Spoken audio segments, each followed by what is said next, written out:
Okay, here we go.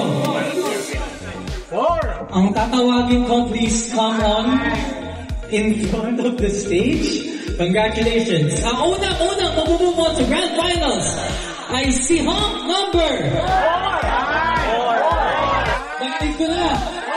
Honk number 4, Sunny Man. Sa mga honks natin, this is in no apparent order.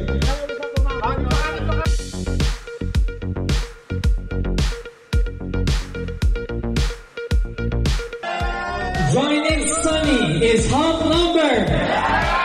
Nakinig mo, lakas! Honk number 7, Alexander Mendoza. Tingnan ako yung Alexander Mendoza. Pag-18 pa lang po kasi ako. Number 4! Congratulations, Alexander. Gusto ko yung spelling ng name lang unique. Alexander. Si Supremo. Nakakatawa pagkatawag yung pangalan nila. Relax na sila on the side. Kasama ni Sunny at ni Alexander ay si Honk number. Honk number 6, Lawrence Zalagros.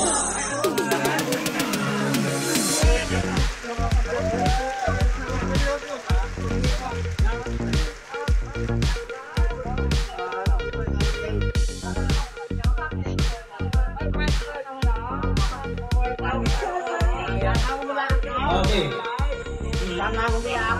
Just to clarify lang po, may wild card po tayo.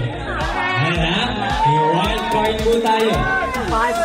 Pero ang huling Honk na papasok sa Grand Finals ay si Honk number 5.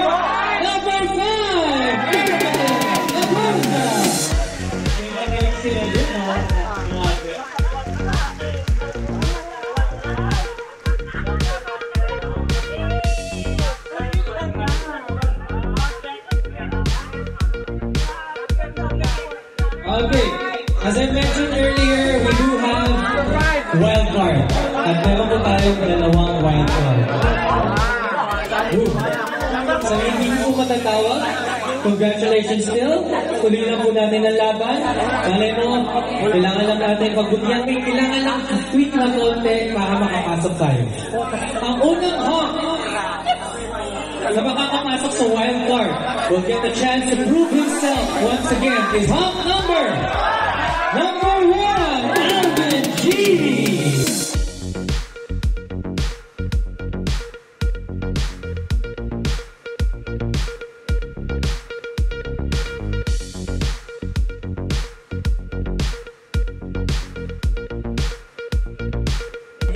Alright. As I mentioned earlier, I only have one more Honk na tatawagin for the wild card. Congratulations sa mga nakapasok sa Grand Finals. Brother Alvin, I'll see you again. At makakasama ni Alvin sa wild card ay si Honk number 2, King Manlanaw. Congratulations, King.